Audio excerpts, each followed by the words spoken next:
Nag-alok at nangako si Manila Mayor Isko Moreno Dumagosto ng 25,000 subsidiya sa maliliit na panaderya o community bakery sa lungsod para mapanatili sa kasalukuyang presyo ang mga tinapay sa gitna ng krisis sa langis. Inianunsyo ito ni Dumagosto matapos pulungin ang mga local community bakers sa lungsod kaninang umaga.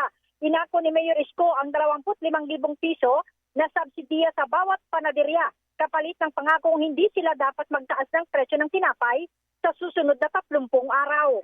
Kasama sa mga tinapay na ito na karaniwang mabenta sa masa ay ang pandesal, Yan. pandilimon, Oo. monay, Spanish bread, at iba pa. Kalihim, Ayon kay yung Mayor kalahi. Isko. Yung kalahi. Oo. Yan.